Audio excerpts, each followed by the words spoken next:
THR sebentar lagi. Mau ganti HP tapi bingung apa yang bagus ya? Nah, kalian datang ke video yang tepat karena kita udah siapin nih rekomendasi HP dari berbagai segmen ya. Harga mulai dari yang entry level sampai ke yang flagship. Nah, disclaimer dulu, HP-HP yang Best Indotech akan share ini adalah yang udah kita pernah testing ya, ataupun paling nggak pernah dicoba oleh tim Best Indotech. Jadi ada gua, ada Edwin, dan juga ada Anes. Nah, rekomendasi ini juga kita usahain seobjektif mungkin, tapi balik lagi juga ada elemen experience ya, yang mana subjektif di sini. Cuma balik lagi ya, ini intinya hasil rembuk bersama tim Best Indotech.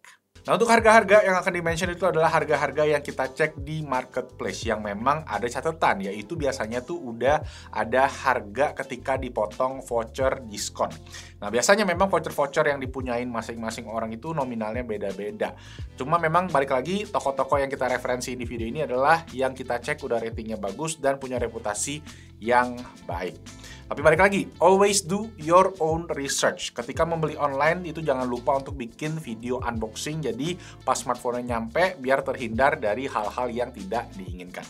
So yes, langsung aja kita mulai. Ini dia rekomendasi smartphone Lebaran 2025 dari Best Indotech. Let's go.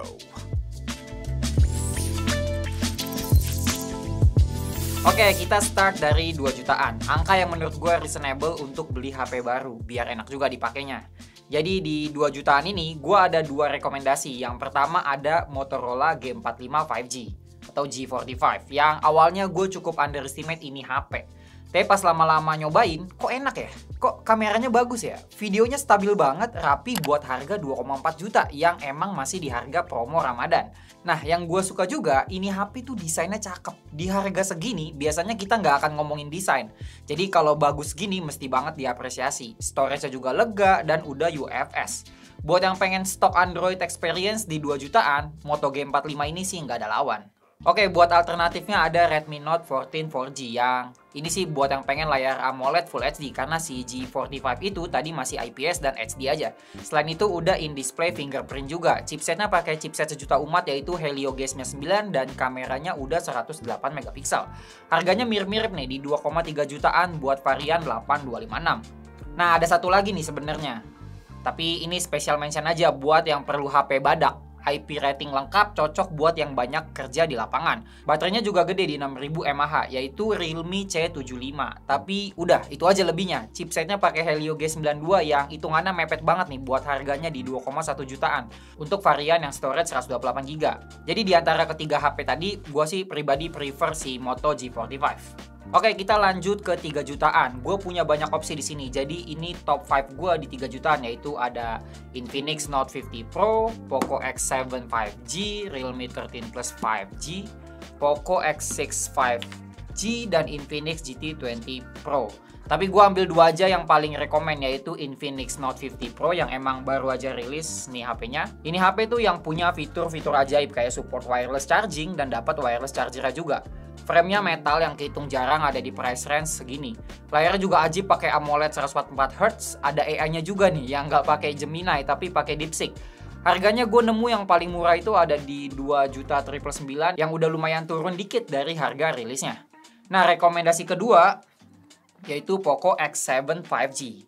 Ini HP yang bikin kita semua nggak punya alasan untuk beli seri pendahulunya yaitu si Poco X6 5G. Karena sebenarnya sama bagusnya, tapi chipsetnya tuh di-upgrade jadi lebih kenceng dan build quality-nya juga di-upgrade jadi punya sertifikasi IP68 yang bikin HP ini tuh bisa direndam di air.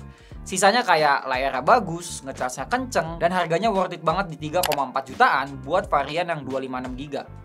Walaupun value-nya akan kerasa makin worth it nih kalau nambah beberapa ratus ribu buat ambil yang 512GB. Setengah tera gitu. Next di 4 jutaan lagi-lagi didominasi sama seri Poco yaitu X7. Tapi yang ini yang varian Pro-nya. Intinya sih sama kayak yang tadi. Walaupun X6 Pro itu bagus, yaitu nih HP-nya nih. Tapi karena harganya mirip banget sama si X7 Pro, gua rasa nggak ada alasan nih untuk beli X6 Pro selama X7 Pro itu ada.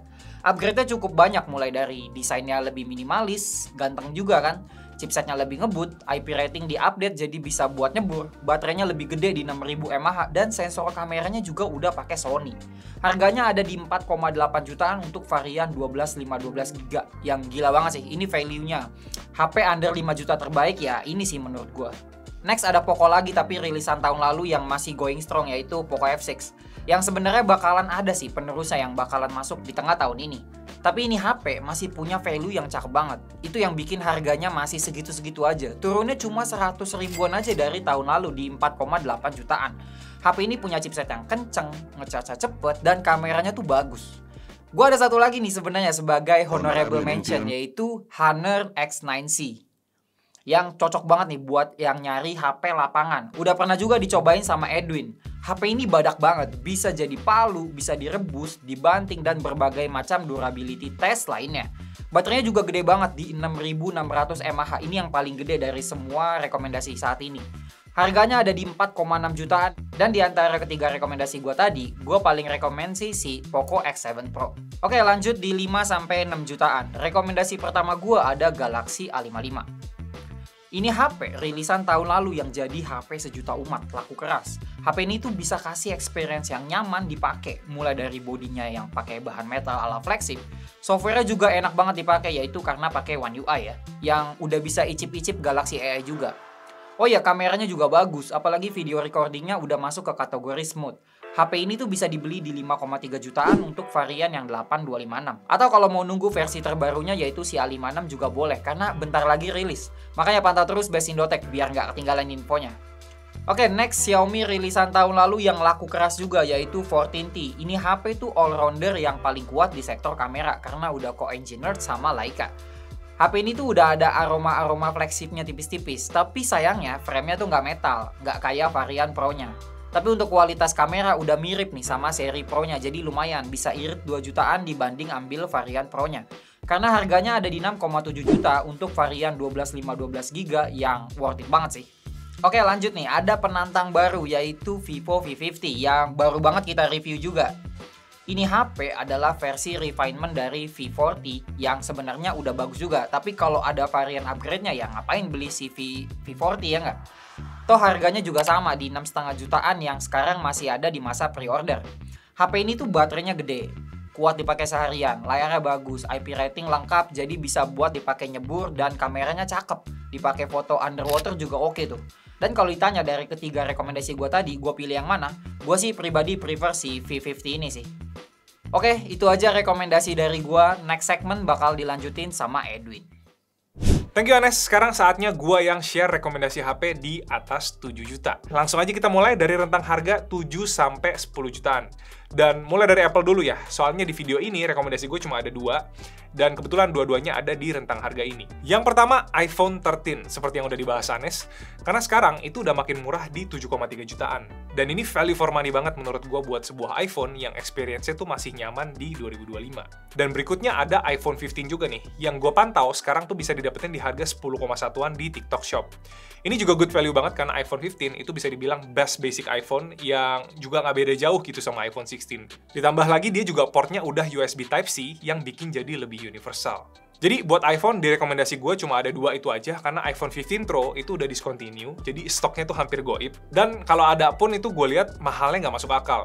Terus kalau iPhone 16 series itu baru bakalan masuk Indo, dan sampai saat ini belum ada harga resmi Indonesianya. Masih di 7-10 jutaan, menurut gue ada 2 nih yang menarik, yaitu Samsung S24 FE dan juga Xiaomi 14T Pro. Samsung S24 FE itu buat varian 8256 harga launchingnya itu di 11 juta. Dan jujur di harga resminya yang segitu tuh nggak menarik. Tapi sekarang gue cari-cari di Tokopedia, itu kalau pakai voucher bisa dapat di harga 7,6-an. Dan itu baru value for money yang oke banget buat sebuah budget flagship yang kamera dan chipsetnya itu bisa dibilang nggak beda jauh dari S24 series.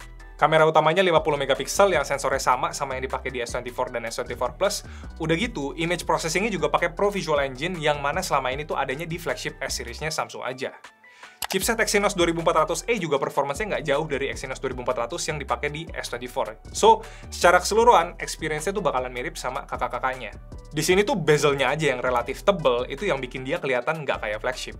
Terus ada budget flagship favorit gue nih so far, yaitu Xiaomi 14T Pro. Ini tuh pakai chipset flagship Dimensity 9300 Plus, jadi udah ngebut, dan overall hardware-nya tuh berasa premium gitu, karena back panel-nya itu kaca, dan frame-nya udah metal. Kameranya juga udah co-partnership sama Leica, yang performance foto-fotonya itu very good buat HP di bawah 10 juta. Dan gue cek-cek di Tokopedia, itu sekarang Xiaomi 14T Pro bisa dapet di 8,2-an. Bahkan gue cek di TikTok Shop, itu ada yang jual di 7,9-an. Notable mention menurut gue ada Samsung S24, yang gue cek-cek itu harganya udah bisa didapetin di 9,1 jutaan. Ini jadi compact flagship Samsung yang paling menarik, sekaligus juga gue rekomen daripada S23, karena stoknya tuh udah susah dicari. Dan kalaupun ada, gue nemu di 8,9-an, yang beda 200 ribu tuh mending langsung S24 aja. Dan satu lagi, ada iQOO 13. Buat yang pengen punya HP berchipset Snapdragon 8 Elite paling terjangkau di harga di bawah 10 juta. Ini gue cek-cek harganya sekarang di sekitar 9,4-an. Next, di kisaran 11-14 jutaan, gua mau bahas basic flagship di masing-masing brand. Di antaranya ada Xiaomi 15, terus ada Vivo X200, Oppo Find X8, dan juga Samsung S25. Dimulai dari Xiaomi 15 yang masih fresh banget dan bisa dibilang harga resminya tuh menarik karena paling murah dibanding pesaing-pesaingnya di 12 juta. Udah pakai Snapdragon 8 Elite, terus kameranya branding Leica yang pakai sensor gede Light Fusion 900, baterainya juga nambah gede di 5240 mAh, dan sensor on-screen fingerprint-nya juga baru, dia pakai ultrasonic fingerprint. Vivo X200 jadi yang market price-nya itu termurah di sini, di antara para basic flagship. Gue nemu di harga 11,2 jutaan, dan HP ini itu menarik. Soalnya seperti kita tahu, Vivo X200 series tuh kali ini punya kamera yang mantep-mantep banget. Dan walaupun setup kameranya tuh nggak 100% sama Vivo X200 Pro, tapi harusnya experience-nya tuh nggak beda jauh. Chipsetnya Dimensity 9400 yang sama varian Pro-nya, dan baterainya itu juga punya kapasitas yang paling gede di antara pesaingnya di 5800 mAh. Terus ada Oppo Find X8 yang gue pernah nyobain jadi daily driver gue beberapa hari dan ternyata HP-nya tuh nyaman juga. Especially kalau misalnya kalian suka iPhone, ini tuh overall experience-nya mirip dan ColorOS juga menurut gue jadi salah satu varian Android yang implementasinya tuh paling mirip sama iOS. Jadi buat orang-orang yang udah kebiasa sama iOS, itu bakalan nggak butuh waktu lama untuk terbiasa sama HP ini. Kameranya juga solid, terus chipset Dimensity 9400 juga kayak varian Pro, dan baterainya awet buat form factor-nya yang tergolong compact. Overall, gue bisa bilang kalau HP ini tuh nyaman, dan kalau gue cek, sekarang tuh bisa nemu HP-nya di kisaran 12,5 jutaan.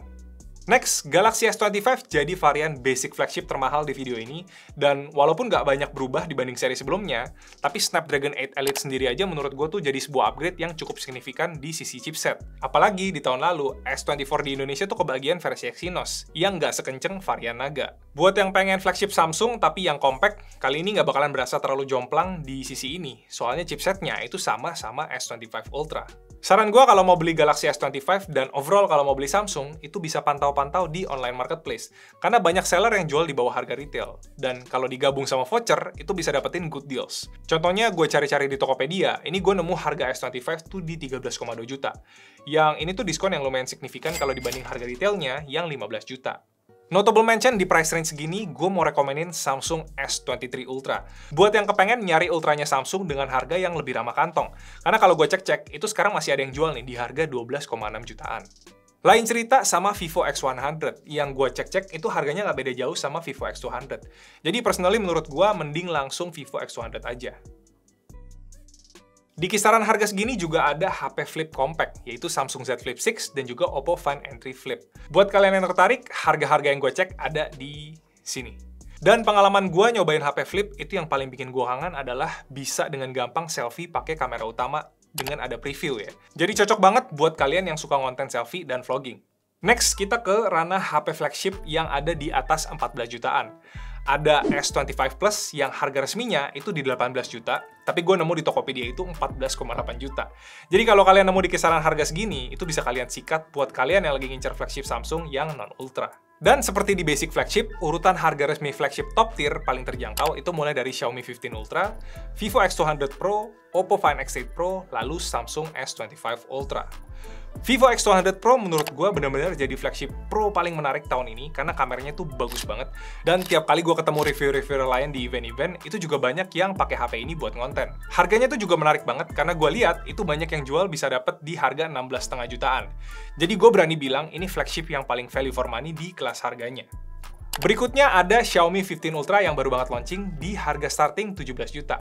Ditambah dapat bonus fotografi kitnya selama periode tertentu, dan HP ini itu menarik banget soalnya kamera utamanya pakai main sensor berukuran 1 inch. Dan juga ada dua lensa telefoto yang salah satunya 200 megapiksel periskop yang sama-sama dipakai di Vivo X200 Pro. Komen di bawah kalau misalnya kalian mau kita versusin. Next, ada Oppo Find X8 Pro yang gue cari-cari udah ada yang di 18 juta. Dan harusnya experience-nya tuh nggak beda jauh sama Oppo Find X8 yang udah pernah gue cobain. Bahkan harusnya lebih baik. Dan yang paling mahal ada S25 Ultra yang sekarang itu jadi daily driver gue. Dan daya tarik ultranya Samsung ada di S Pen-nya, terus ada di One UI-nya, dan gue baru ngeh juga nih setelah ngobrol sama beberapa teman reviewer. Kamera selfie-nya flagship Samsung tuh ada autofocus, jadi cocok buat kalian yang suka ngonten pakai kamera depan. Sekali lagi guys, gue harus mention kalau beli Samsung, kalian sebisa mungkin cek dulu di marketplace. Karena kalian tuh bisa dapat harga yang cukup jauh di bawah harga resmi. Kayak ini gue cek S25 Ultra 12256GB, itu bisa didapetin di harga 18,3 jutaan.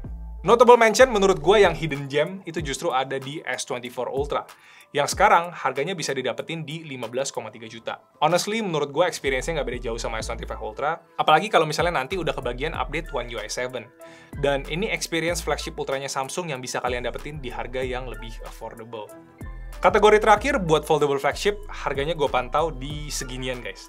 Dan yang paling menarik perhatian gue, kali ini tuh ada di Oppo Find N3. Yes, emang udah lebih tua dibanding pesaing-pesaingnya, tapi harganya yang 16,2 juta dengan desain yang cakep dan tipis itu, menurut gue bisa jadi daya tarik buat yang pengen nyobain foldable bagus dengan harga yang paling affordable. Anyways, gitu dulu aja guys rekomendasi dari gue. Now, back to Malvin.